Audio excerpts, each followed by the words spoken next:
હવે વનસ્પતિઓમાં વહન કઈ રીતે થાય? તો કે વનસ્પતિ એમાં મૂળ દ્વારા પાણી અને ખનિજ ક્ષારોમાં નાઇટ્રોજન, ફોસ્ફરસ, સલ્ફર અને બીજા ખનિજ ક્ષારો જમીનમાંથી શોષાય અને હવામાંથી કાર્બન ડાયોક્સાઇડ લઈને પર્ણમાં પ્રકાશ સંશ્લેષણની ક્રિયા થાય. આ પ્રકાશ સંશ્લેષણની ક્રિયા થાય છે તે દરમિયાન જે કાર્બોદિત પદાર્થ બને છે C6H12O6, આ જે કાર્બોદિત પદાર્થ બને છે એ વનસ્પતિ પોતાના માટે ઉપયોગ કરે છે, પણ તે પોતાના માટે પર્ણમાં બને છે તો પર્ણથી બીજા અંગો સુધી તે જવું જોઈએ. મૂળમાંથી જે પાણી અને ખનિજ ક્ષારો શોષે છે એ મૂળમાંથી ઉપર પ્રકાંડ તરફ અને પર્ણ તરફ જવું જોઈએ. તો વનસ્પતિઓમાં આ બધા દ્રવ્યોનું વહન કેવી રીતે થાય છે? તો અત્યારે જોવાનું છે વનસ્પતિઓમાં વહન, પણ વનસ્પતિમાં વહન તો કે પ્રસરણ દ્વારા થાય અને બીજું ચોક્કસ વહન તંત્ર છે. પ્રસરણ દ્વારા કેવી રીતે થાય? તો કે જો વનસ્પતિ નીચલી કક્ષાની વનસ્પતિ હોય, એટલે કે જેમાં કોષીય પ્રકારની રચના હોય અથવા તો બહુકોષી રચના પણ સાદી હોય, તો તેમાં પ્રસરણ દ્વારા બહારથી પાણી શોષે છે કે બહારથી એક કોષમાંથી બીજા કોષમાં, બીજા કોષમાંથી ત્રીજા કોષમાં પ્રસરણ દ્વારા આ બધા કાર્બન ડાયોક્સાઇડ, ઓક્સિજન એટલે કે શ્વસન વાયુઓની આપલે અને જે ઉત્સર્ગ દ્રવ્યો કે જે પણ પછી આ પ્રકાશ સંશ્લેષણની ક્રિયા દરમિયાન પોષક દ્રવ્યો ઉત્પન્ન થાય છે તેનું વહન સિમ્પલ પ્રસરણ દ્વારા થાય.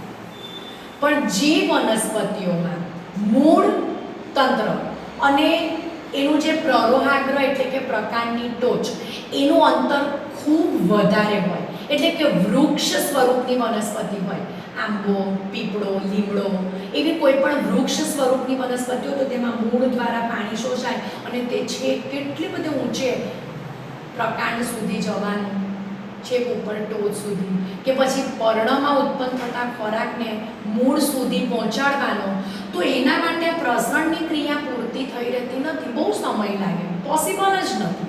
તો એના માટે વનસ્પતિમાં વહન તંત્ર હોય છે. વનસ્પતિના વહન માટે બે પેશીઓ છે, એક છે અન્નવાહક પેશી અને જલવાહક પેશી.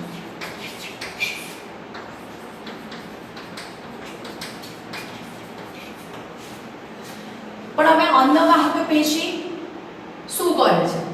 તો કે જે કાર્બોદિત પદાર્થ ઉત્પન્ન થાય છે પર્ણમાં પ્રકાશ સંશ્લેષણની ક્રિયા થાય અને પર્ણમાં પ્રકાશ સંશ્લેષણની ક્રિયા થઈ જે સ્ટાર્ચ એટલે કે C6H12O6 ઉત્પન્ન થાય છે એને બાકીના ભાગોમાં પહોંચતું કરવાનું, ઉપર તરફ કે નીચે તરફ. તો એ જે પેશી દ્વારા થાય છે તેને અન્નવાહક પેશી કહેવાય. જલવાહક પેશી તો કે વનસ્પતિના મૂળ જે છે એ મૂળ દ્વારા જે પાણી છે એ પાણી અને કાચો માલ એટલે કે નાઇટ્રોજન, ફોસ્ફરસ, સલ્ફર અને બીજા ખનિજ ક્ષારો એ વનસ્પતિ જમીનમાંથી શોષે છે અને એ પાણી અને ખનિજ ક્ષારો છે એને તે ઉપર તરફ લઈ જવા ગુરુત્વાકર્ષણ બળની વિરુદ્ધ દિશામાં પ્રકાંડ અને પર્ણ સુધી પાણીને પહોંચાડે. તો એ શાના દ્વારા થાય છે? તો જે પેશી દ્વારા થાય છે તેને જલવાહક પેશી કહેવામાં આવે છે. હવે આ અન્નવાહક અને જલવાહક પેશી ના એના વિશે તો પછી જોઈએ, પહેલા જોઈએ છે મૂળદાબ અને પછી જોઈએ થોડું ઘણું બાષ્પોત્સર્જન.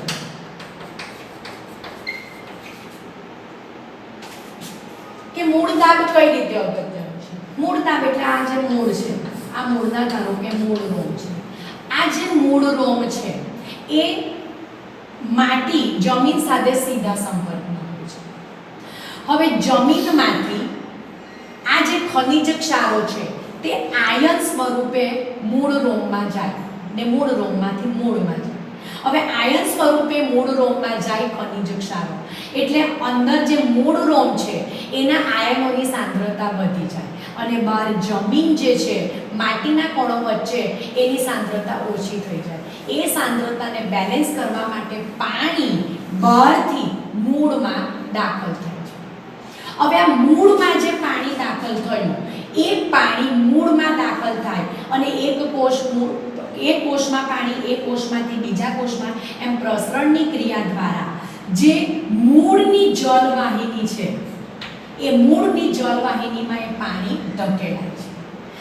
આ જે ધક્કો લાગે છે તેને મૂળ દાબ કહેવામાં આવે છે.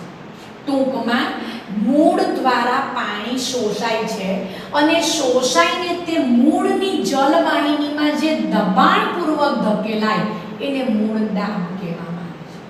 એટલે દબાણ લાગવાનું રીઝન કયું કે બહાર જમીન જે છે માટીના કણો વચ્ચે પણ સૂક્ષ્મ જગ્યા અવકાશ હોય, બરાબર. માટીમાં જે ખનિજ ક્ષારો છે તે આયન સ્વરૂપે મૂળ રોમના કોષોમાં જાય એટલે મૂળ રોમના જે કોષો છે તેમાં આયનની સાંદ્રતા વધે અને તે સાંદ્રતા બેલેન્સ કરવા માટે પાણી બહારથી મૂળમાં દાખલ થાય. એક કોષમાંથી બીજા કોષમાં એમ ધક્કો લાગે પાણીનું દબાણ એને મૂળ દાબ. પણ આ મૂળ દાબ જે છે એને કારણે આ જલવાહિનીમાં, હવે આ મૂળની જલવાહિની, આ પ્રકાંડની વાત કરીએ તો પ્રકાંડની જલવાહિની, તો મૂળની જલવાહિનીમાંથી પ્રકાંડની જલવાહિનીમાં અને પર્ણ સુધી છે કે પહોંચવા માટે ફક્ત મૂળ દાબ ઇનફ નથી, પૂરતું નથી. આમ ધક્કો લાગ્યા કરે ને પાણી ઉપર જોડાયા કરે કે ઉપર ચડ્યા કરે એવું બનતું હોતું નથી. ખૂબ ઊંચી વનસ્પતિ હોય તેમાં તો બીજું કયું તત્વ એવું કે બીજું એવું કયું પરિબળ જવાબદાર છે તો તે કહે છે કે બાષ્પોત્સર્જન. તો કે પર્ણ છે, પર્ણમાં પર્ણરંધ્ર, આ પર્ણ છે ધારો કે આ પર્ણમાં નાના નાના સૂક્ષ્મ છિદ્રો, એ સૂક્ષ્મ છિદ્રોને વાયુરંધ્ર અથવા તો પર્ણરંધ્ર કહેવાય. આ પર્ણરંધ્રની રચના આપણે જોઈ ગયા. આ પર્ણરંધ્ર દ્વારા તે કાર્બન ડાયોક્સાઇડ લે છે. પર્ણરંધ્ર ખુલે તો પાણી પણ સાથે બહાર નીકળે. એ જે પાણી બહાર નીકળે છે એ પર્ણની જલવાહિનીમાં એ ખેંચાણ ઉત્પન્ન કરે. પર્ણની જલવાહિની આ પ્રકાંડની જલવાહિનીમાં ઉપર તરફ ખેંચાણ કરે અને નીચેથી મૂળ દાબ, ઉપરથી ખેંચાય છે, નીચેથી મૂળ દાબ ધક્કો લાગે છે અને આ જે ખેંચાણ ઉત્પન્ન કરે છે બાષ્પોત્સર્જનને કારણે. પર્ણરંધ્ર ખોલે એટલે પાણી બહાર નીકળે, બાષ્પોત્સર્જન થયું. એ પાણી બહાર નીકળે એટલે પાણીના તેના પછીના અણુને તે પાણીના અણુઓ સંલગ્ન બળથી જોડાયેલા છે. હવે સંલગ્ન બળ એટલે શું? તો એમ કે આપણે પાણી, ધારો કે અહીંયા પાણી છે અને અહીંયા પાણી છે અને હું એ પાણી સાથે મૂકીને મારી આંગળી ફેરવું છું તો પાણી મારી આંગળીની પાછળ પાછળ આવે તો પાણી દોડે છે એવું કહેવાય? ના, પાણીના અણુઓ એકબીજા સાથે સંલગ્ન બળથી જોડાયેલા હોય છે. એટલે મૂળ આ જે ઉપર બાષ્પોત્સર્જનથી જે પાણી ગયું એટલે પર્ણ છે તેના કોષોમાંથી, પર્ણરંધ્રની આસપાસના કોષોમાંથી પાણી ખેંચાય. એ પાણી પર્ણની જલવાહિની, પર્ણની જલવાહિની પ્રકાંડની જલવાહિનીમાં ખેંચાણ કરે, પ્રકાંડની જલવાહિની મૂળની જલવાહિનીના પાણીના અણુ. આમ પાણીનો એક સળંગ સ્તંભ રચાય પર્ણથી મૂળ સુધીનો ખેંચાણનો. પણ નીચેથી મૂળ દાબ ધક્કો લાગે. આ જે ખેંચાણ છે એને રસારોહણ કહેવામાં આવે. આ કોઈ શબ્દનો અંદર બુકમાં પ્રયોગ કરવામાં આવ્યો નથી, બુકમાં આના વિશે કશું સમજાવ્યું નથી. છતાં તમે આ જે પણ વિડીયો છે એવું લાગે તો ફરી તમે જોઈ શકો સમજવા માટે. કોઈક એકાદ વખત ધારો કે બને એવું કે સમજ નથી પડતી તો વારે ઘડીએ એને જુઓ, સમજવાનો પ્રયત્ન કરો. પછી પણ ધારો કે સમજ નથી પડતી તો તમે ફોન કરીને પૂછી શકો છો. તો આ જે સંલગ્ન નીચેથી મૂળ દાબ, ઉપરથી જે બળ લાગ્યું બાષ્પોત્સર્જનને કારણે એ જે બળ સળંગ રચાય એને રસારોહણ કહેવામાં આવે. અને એ રીતે એ જલવાહક પેશીમાં સતત પાણી ઉપર તરફ વહન પામતું હોય છે અને ખનિજ ક્ષાર જે કાચો માલ પણ પ્રકાશ સંશ્લેષણની ક્રિયા માટે પૂરો. જલવાહક પેશી છે એ જલવાહક પેશીના જલવાહિની અને જલવાહિની આ બે એના એકમ ઘટકો છે. અન્નવાહક પેશીમાં, હવે અન્નવાહક પેશીમાં શું? જલવાહક પેશીમાં ગુરુત્વાકર્ષણની વિરુદ્ધ દિશામાં નીચેથી ઉપર તરફ જ અન્નવાહક પેશીમાં ખોરાક પર્ણમાં તૈયાર થાય છે C6H12O6 અને જે બીજા પદાર્થો ઉત્પન્ન થાય છે પ્રોટીન હોય કે એમિનો એસિડ હોય કે જેનું મહત્વ એ પર્ણમાંથી જુદા જુદા ભાગોમાં એટલે કે પ્રકાંડમાં મૂળ સુધી તેને લઈ જવાનું આ C6H12O6 કાર્બોહાઈડ્રેટ શર્કરા જે બને તે જેના દ્વારા થાય તેને અન્નવાહક પેશી કહેવાય। અન્નવાહક પેશી દ્વારા પર્ણની અન્નવાહક પેશી જે છે એમાંથી પ્રકાંડ અને મૂળ સુધી ખોરાક પહોંચે છે। આમાં છે ચાલની નલિકા, ચાલની કોષ અને સાથી કોષ। એક કોષી હોય તો ચાલની નલિકા કે ચાલની કોષો અને સાથે સાથી કોષો। આમાં જલવાહિની કી એક કોષી છે। જલવાહિની ઘણા બધી જલવાહિની કીઓ ભેગી થાય। જલવાહિની કી એક કોષી એટલે એક કોષો ભેગા થાય અને તેની જે આયામ દિવાલ કેન્સલ થઈને એક સળંગ નળાકાર રચના બને એને જલવાહિની કહેવાય। તો ઉચ્ચ કક્ષાની વનસ્પતિઓમાં આ વહન તંત્રમાં અન્નવાહક પેશી અને જલવાહક પેશી આના વિશે આપણે જોયું। હવે ઉત્સર્જન જે જૈવિક ક્રિયાઓ છે એનો લાસ્ટ ટોપિક છે ઉત્સર્જન। હવે ઉત્સર્જન એટલે જે ચયાપચયની ક્રિયાઓ દરમિયાન જે નકામા પદાર્થો ઉત્પન્ન થાય એ નકામા પદાર્થો શરીરમાંથી નિકાલ થવાની ક્રિયા। તો ઉત્સર્જનના દરેક પ્રાણીઓના ઉત્સર્જન અંગો જુદા જુદા। મોટાભાગે ઘણામાં જે સામાન્ય રચના હોય એટલે કે સમજો કે એકદમ સરળ પ્રકારની કોષીય રચના હોય તો તેમાં ઉત્સર્જન પ્રસરણની ક્રિયા દ્વારા જ થતા હોય નકામા પદાર્થો બહાર નીકળવા। પહેલા આપણે વનસ્પતિમાં ઉત્સર્જન જોઈ લઈએ તો કે વનસ્પતિમાં પ્રકાશ સંશ્લેષણની ક્રિયા દ્વારા જે કાર્બન ડાયોક્સાઇડ ઉત્પન્ન થાય છે તે સીધું જ હવામાં ત્યજવામાં આવે છે।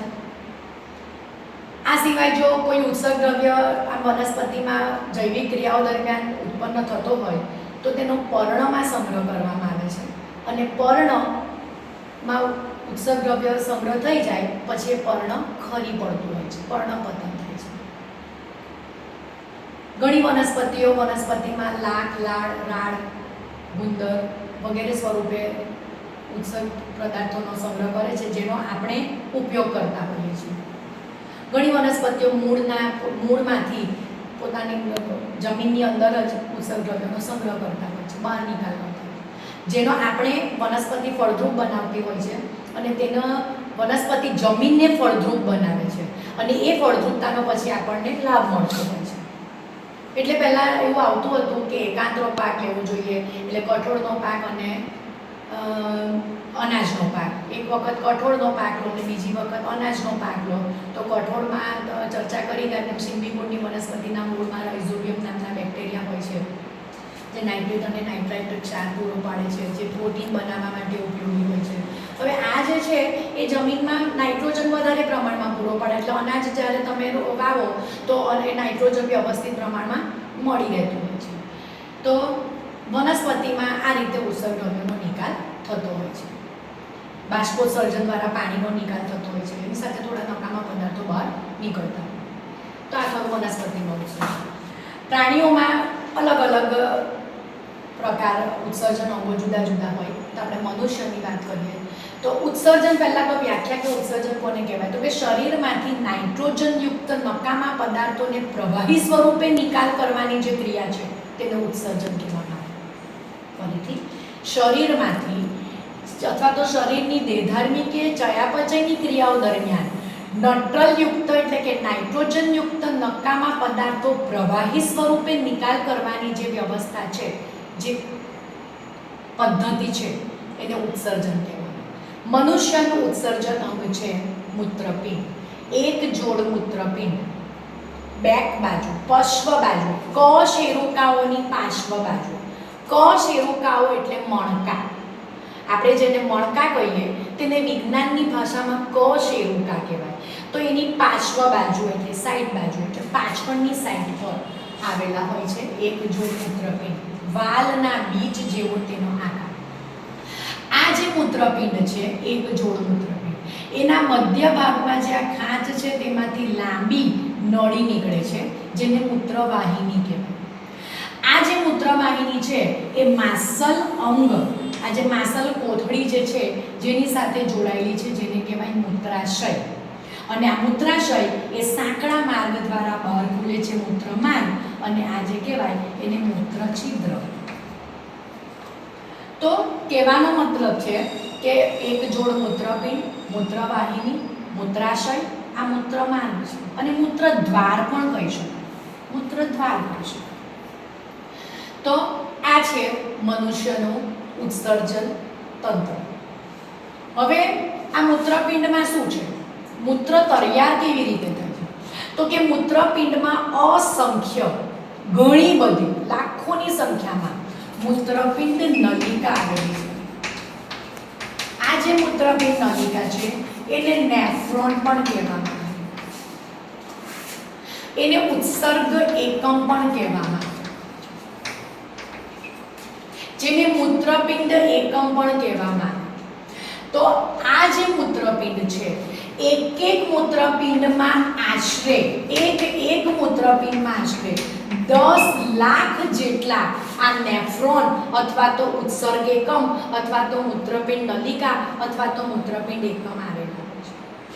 આ એક બંને મૂત્રપિંડમાં આશરે 10 લાખ જેટલા, આમાં પણ 10 લાખ, આમાં આશરે સંખ્યા કઈ એક્ઝેક્ટ નથી કરી, 10 લાખ જેટલા મૂત્રપિંડ એકમ આવે. આ મૂત્રપિંડ એકમ કેવા હોય, અત્યંત સૂક્ષ્મ હોય છે. કેવા હોય તો કે તેનો જે શરૂઆતનો ભાગ છે તે પ્યાલા જેવી રચના ધરાવે. આ જે શરૂઆતનો પ્યાલા જેવી રચના ધરાવે એને બાઉમેનની કોથળી કહેવામાં. પછીનો જે ટૂંકો વિસ્તાર છે જેને ગ્રીવા કહેવામાં. આની અંદર મૂત્રપિંડ જે ધમની છે એનો બહાર અંદર આવે છે અને બહાર નીકળે છે. અંતર્વાહી ધમનિકા, બહિર્વાહી ધમનિકા. આ જે અંતર્વાહી ધમનિકા છે, આ જે અંતર્વાહી ધમનિકાનો વ્યાસ એ બહિર્વાહી ધમનિકાના વ્યાસ કરતાં મોટો છે. એટલે આ નળી જાડી છે, આ નળી પાતળી છે, બહાર લઈ જવી. એટલે જે રુધિર વહે છે એ રુધિર દબાણપૂર્વક વહે છે. અને બાઉમેનની કોથળીની જે આ અંદરની દિવાલ છે તે એક કોષની બનેલી છે. એક કોષની બનેલી છે એટલે રુધિર ગળાય, રુધિર ગળાય છે એટલે અંદરથી મૂત્ર આજે બહાર નીકળે છે. હવે શું થાય છે તો કે આ જે છે આવો ગૂંચળામય ભાગ છે, ત્યાર પછી આવો યુ આકારનું પોષણ છે ને વળી પાછું ગૂંચળું છે. આ ગૂંચળું મનાથી ફિગર ડ્રો થાય એવી રીતે દોરું, બહુ જટિલ ગૂંચળું છે અને તે આ રીતે.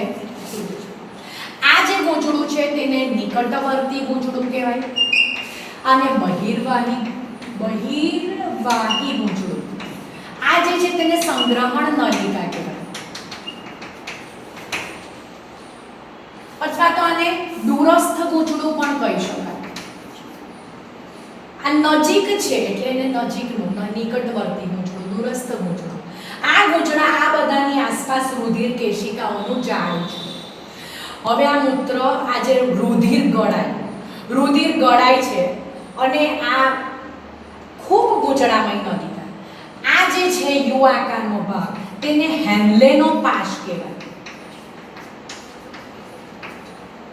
હવે આમાંથી જે રુધિર ગળાય છે, ગળાઈને જે પોષણ આવ્યો એ દિવાલ દ્વારા શોષાય છે. એને સૂક્ષ્મ ગાળણ કહેવામાં આવે. વિચાર કરવાનો કે આ મૂત્રપિંડનો શેપ આટલો મૂત્રપિંડ, નાનો આટલો, એમાં 10 લાખ એકમાં મૂત્રપિંડ એકમ આવેલા. તો આ એકમો જ કેટલા નાના હશે, ખૂબ નાનો સૂક્ષ્મ પોષણ છે 10 લાખ એક મૂત્રપિંડમાં આશરે. તો આ બહુ જ નાનો એકમ છે. મૂત્ર એટલે રુધિર ગળાવ. આ કેટલું ગળાય થાય તો રોજનું 180 લીટર જેટલું ગળાય અને મૂત્ર બને છે ફક્ત 1 થી 2 લીટર જેટલું ડેલી. તો 180 લીટર ગળાય, બાકીનું બધું દિવાલો દ્વારા શોષણ થાય.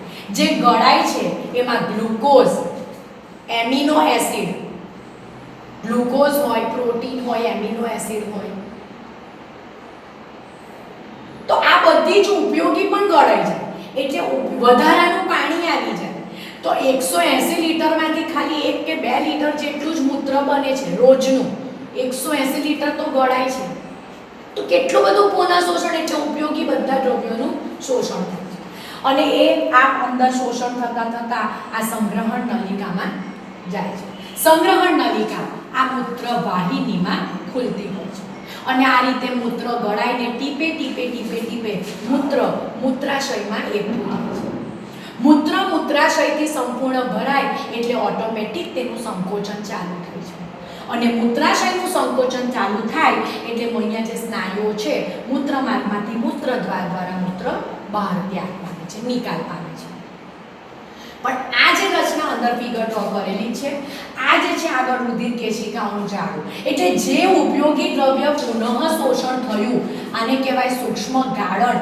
ગાળણ સૂક્ષ્મ, શોષણ થયું તેને પુનઃ શોષણ કહેવાય. એને પણ સૂક્ષ્મ શોષણ પણ કહી શકાય અને એ જે શોષણ થઈને રુધિર કેશિકાઓમાં રુધિરમાં જાય એટલે ઉપયોગી દ્રવ્યો પણ પાછા રુધિરમાં ભળી જાય છે. જોવા જાય તો જલ નિયમન છે. પાણી આવે છે, પાણી આપણે મોઢા દ્વારા લઈએ છીએ તો પાણીની આવક થાય તો જાવક જરૂરી છે.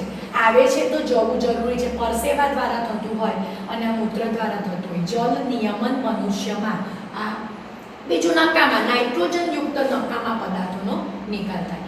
આજે કહું તેમ કે આ જે ગળાય છે એમાં યુરિયા, યુરિક એસિડ, ગ્લુકોઝ અને પાણી ઘણા બધા ઉપયોગી દ્રવ્યો. તો ફરીથી જે આ નળી ખૂબ લાંબી હોવાથી તેનું શોષણ થાય છે. ગાળણને સૂક્ષ્મ ગાળણ કહેવાય કારણ કે બહુ નાની છે અને પુનઃ શોષણ થાય છે અને શોષણ દરમિયાન ઉપયોગી બધા દ્રવ્યો શોષાય અને પાછા રુધિરમાં તેને ઠાલવવામાં આવે છે અને સંગ્રહણ નલિકામાં મૂત્ર જાય. સંગ્રહણ નલિકા છે તે મૂત્રવાહિનીમાં ખુલે અને મૂત્રવાહિની મૂત્રને મૂત્રાશયમાં એકઠું કરે. મૂત્રાશય મૂત્રથી ભરાય એટલે તે મૂત્રદ્વાર મારફતે મૂત્રદ્વાર દ્વારા શરીરની બહાર નિકાલ પામે છે. આ થયું આપણા મનુષ્યનું ઉત્સર્જન તંત્ર.